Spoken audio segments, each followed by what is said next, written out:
Good morning to all of you. मैं सेल होस्ट सर फ्रॉम चंपारण बिहार में। उम्मीद करता हूँ कि आप लोग बिल्कुल अच्छे होंगे, स्वस्थ होंगे, तंदुरुस्त होंगे। मैं आप लोग के बीच आज एंशिएंट हिस्ट्री का पार्ट 37 लेकर आया हूँ, जो कि इसके पहले वाले पार्ट ऑलरेडी अपलोड कर चुका हूँ। आप यदि मेरे चैनल पर नए हैं तो सबसे पहले मेरे चैनल को सब्सक्राइब करिए, बेल आइकन को प्रेस कर लीजिए और जाकर मेरे जो भी प्रीवियस वीडियो है उसे जाकर देखिए, उसको जाकर लाभ उठाइए। मैं अपने सेशन को ज़्यादा देर ना करते हुए मैं शुरू करने जा रहा हूँ।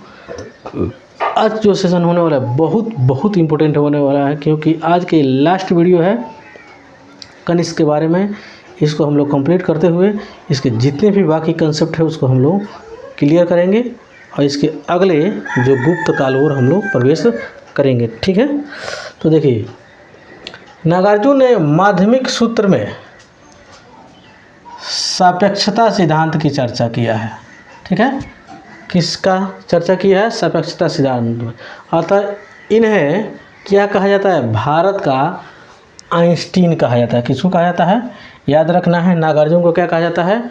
भारत का आइंस्टीन कहा जाता है। नागार्जुन बौद्ध धर्म के शून्यवाद को जानते थे। क्या जानते थे? नागार्जुन जो है बौद्ध धर्म के शून्यवाद को जानने वाले ये पर्सन थे। ये बात आप लोग को याद रखना होगा। वसुमित्र नामक विद्वान ने महाविभास सूत्र की रचना किया। तो ये पूछ देगा एग्जाम में, ये कौन ऐसे विद्वान थे जिन्होंने महाविभास सूत्र की रचना किया था? तो उसका उत्तर होगा वसुमित्र। ठीक है, जिस बौद्ध धर्म का विश्वकोश कहा जाता है। ठीक है, जिस बौद्ध धर्म को क्या कहा जाता है? विश्वकोश कहा जाता है। सर्वाधिक शुद्ध सोना के सिक्का किसके शासनकाल में चलाया गया? कनिष्क के शासनकाल में चलाया गया। ठीक है, इन्हें सोना के प्राप्ति कहाँ से होता था? पाकिस्तान के एक जगह है जहाँ पर नाम है, जिसका नाम है हिंदुकुश पर्वत के बीच एक अलाई पहाड़ी है, उसी के बीच से ये सोना के प्राप्ति होता था। किसको? कनिष्क को। कनिष्क के समय स्थल तथा समुद्र दोनों मार्ग से क्या होता था? व्यापार होता था। ठीक है, इसके समय उत्तर भारत में बंगाल का ताम्र लिप्ति बंदरगाह तथा दक्षिण भारत में महाराष्ट्र का सोपारा एवं कल्याण बंदरगाह क्या था? प्रमुख था। अज्ञात रचना पेरिप्लस ऑफ द एरिथ्रियन सी से यह जानकारी मिलती है। ठीक है, ये बंदरगाहों के बारे में इस बुक से, इस पुस्तक से जानकारी मिलती है। यदि कंटेंट आपको अच्छा लग रहा होगा, अगर पढ़ने में आपको मन लग रहा होगा, तो पढ़ने वाले विद्यार्थी है तो ज़रूर लगेगा। अगर पढ़ने वाले विद्यार्थी आप नहीं हैं तो कोई बात नहीं, आप स्किप करके जा सकते हैं, कोई दिक्कत नहीं है। अगर पढ़ने वाला विद्यार्थी है तो आप जरूर समझ पा रहे होंगे कि कंटेंट कितना ज़बरदस्त है। जो भी वीडियो एक चैलेंज है मेरा, जो भी वीडियो मेरे चैनल पर पड़ा हुआ भारत के हर एक प्रतियोगी परीक्षाओं के दृष्टिकोण से मोस्ट इम्पोर्टेंट हम लोग सीरीज डालते हैं, टॉपिक डालते हैं। इस चैनल पर भारत के हर एक एग्ज़ाम, प्रतियोगी एग्ज़ाम के दृष्टिकोण से modern history, medieval history, physics, chemistry, biology, math के वीडियो पड़ा हुआ है। आप उसे जाकर देखिए और जाकर उसका लाभ उठाइए। जाकर ज़्यादा से ज़्यादा लोगों के बीच में शेयर कीजिए और सेम आईडी, सेम एड्रेस पे जाइएगा। फेसबुक पेज पे मेरा चैनल है, वहाँ पर सेम वीडियो पड़ा हुआ, वहाँ से भी जाकर आप देख सकते हैं। ज़्यादा से ज़्यादा लोगों के बीच में शेयर कर सकते हैं। जाइए फेसबुक, इंस्टाग्राम जो भी जब चलाते हैं, व्हाट्सएप वगैरह ग्रुप, जिस ग्रुप में आप जुड़े हो उसमें सेंड कीजिए और व्हाट्सएप पर और फेसबुक पे स्टेटस लगाइए और ज़्यादा से ज़्यादा लोगों तक इस संदेश को पहुंचाइए, ताकि इसको बनाने में, इसको तैयार कर रहे हैं, बहुत ज़्यादा हमारी टीम को मेहनत करना पड़ता है। थोड़ा सा 2 मिनट आप अपना वक्त दे दीजिएगा तो हम लोग का भी एक गुरुदक्षिणा के रूप में मेहनत साकार हो जाएगा। तो ठीक है, देखिए अगला हम लोग क्या है, इसी के समय ही पहली बार नाशपाती की खेती हुआ था। किसके समय? कनिष्क के समय में सबसे पहले नाशपाती की खेती हुआ। तो किसके समय में? ये तो कनिष्क के समय में। इसी के समय अरब नाविक, जिसका नाम क्या था? हिप्पलस। क्या नाम था? हिप्पलस ने मानसून की खोज किया था। ठीक है, मानसून की खोज किया था। ठीक है, मानसून जो शब्द है अरबी भाषा, क्या है, अरबी भाषा एक है मौसिम शब्द है, ठीक है, से इसका उत्पत्ति हुआ है, जिसका अर्थ होता है मौसम के अनुरूप पवन की दिशा। मतलब जिस हिसाब से मौसम है उस हिसाब से दिशा होता है, ठीक है। मानसून के बारे में आप लोग जानते होंगे, जब मानसून आता है तभी बारिश होता है, ठीक है। जो कि ये आप लोग ये भी जानते होंगे, हम लोग जब जैसे हम लोग इंडियन मैप पढ़ेंगे तो उसमें सब आप लोग को डिटेल्स में पढ़ाएंगे जो मानसून किधर से प्रवेश करता है और किधर से निकलता है, किधर से प्रवेश करता है, किस किस राज्य से प्रवेश करते हुए जाता है और कब कब बारिश कराता है, सब हम लोग डिटेल्स में जानेंगे। कब? जब हम लोग इंडियन मैप पढ़ेंगे तब। बहुत जल्द हम लोग उसको भी शुरू करने वाले हैं, ठीक है। काम चल रहा है, जैसे कंप्लीट होता है उसके बाद से आप लोग के बीच में वो वीडियो प्रोवाइड करा दिया जाएगा, ठीक है। कनिष्क को क्या कहा जाता था? द्वितीय अशोक कहा जाता था, ठीक है। जो कि ये अशोक जो था क्या था?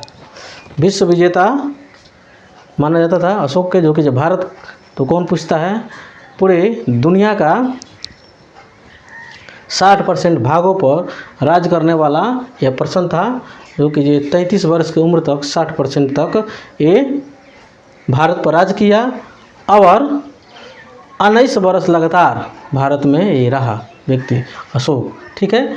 कनिष्क की तुलना किससे किया जाता है? अशोक को कहा जाता है, किससे किया जाता है, इसीलिए इसका कहीं कहीं पढ़ने को मिल जाता है द्वितीय अशोक। तो समझिए द्वितीय अशोक का मतलब क्या हुआ? कनिष्क हुआ। क्या हुआ? कनिष्क। 105 ईस्वी में कनिष्क क्या हो जाता है? मृत्यु हो जाता है, ठीक। इसके उत्तराधिकारी कोई ऐसे व्यक्ति योग्य नहीं था, जिसके चलते इसका सामंत छोटे छोटे टुकड़ों में क्या होने लगा? बंटने लगा, ठीक है। ऐसे माना जाता है इसके अंतिम शासक के रूप में, ठीक है, वासुदेव की चर्चा मिलता है। किसको मिलता है? वासुदेव की चर्चा मिलता है, जो अंतिम शासक यही है। लेकिन ये भी योग्य नहीं थे। अगर योग्य अगर रहते तो क्या ये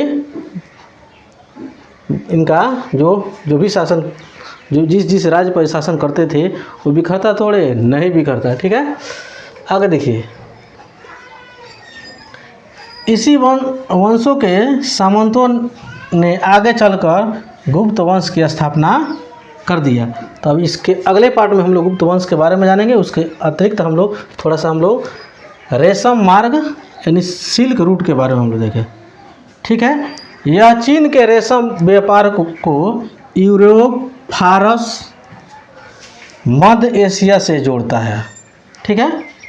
इस मार्ग का दक्षिणी भाग हिंद महासागर से गुजरात, जबकि उत्तरी भाग कश्मीर से लेकर हिंदू कुश पर्वत से गुजरता हुआ नजर आता है। वही हिंदू कुश पर्वत जहाँ से कनिष्क को सोने प्राप्त होता था, वहाँ से खुदाई कराता था, वहीं से सोने प्राप्त करता था और उसके बाद प्योर सोना का सिक्का अपने राज्य में चलाता था। कनिष्क ने रेशम मार्ग पर अधिकार कर लिया, ठीक है। यह मार्ग चीन के क्षेत्राधिकार में आता था। किस में आता था? चीन के क्षेत्राधिकार में करता था, लेकिन इन्होंने कनिष्क अपने हाथों में लिया हुआ था। कौशेश शब्द का प्रयोग रेशम के लिए किया जाता था। किसके लिए किया जाता था? याद रखना है, ये कौशेश शब्द का इस्तेमाल होता था रेशम के लिए। रेशम मार्ग आमतौर पर वह स्थलीय मार्ग कहलाता था जिसे चीन का हान राजवंश के महान यात्री, जिसका नाम क्या था? यांगछयान। क्या नाम था? यांगछयान ने खोला था, जो हान वंश के राजधानी छागआन से पश्चिम में रोम तक था, ठीक है। ये बात को आप लोग को याद रखना है। रेशम मार्ग के होने वाला व्यापार पर कनिष्क का लेता था? टैक्स लेता था, ठीक है। क्या लेता था? रेशम मार्ग पर होने वाले जो भी व्यापार था उससे क्या लेता था? कनिष्क टैक्स लेता था, यानी कर लेता था, जो उसके अर्थव्यवस्था का सबसे बड़ा स्रोत वही था। उसी से उसका अर्थव्यवस्था चलता था, यानी सैनिक होकर अपना खर्चा उसी से चलता था, उसके टैक्स से। तो आज के सेशन में इतना ही है, जो कि जब बहुत इंपॉर्टेंट टॉपिक को हम लोग कवर किए हैं आज। यदि अभी तक आप मेरे चैनल को सब्सक्राइब नहीं किए तो सब्सक्राइब कर लीजिए, बेल आइकन को प्रेस कर लीजिए, ताकि आने वाला वीडियो सबसे पहले आपके पास पहुँचे, आप उसका लाभ उठा सकें। और साथ ही साथ यदि अच्छा लग रहा होगा तो आप इसे लाइक भी कर सकते हैं और ज़्यादा से ज़्यादा लोगों के बीच में शेयर कर सकते हैं। इसके अगले पार्ट में हम लोग गुप्त वंश को लेकर हम लोग आएंगे। ठीक है, तब तक के लिए जय हिंद जय भारत।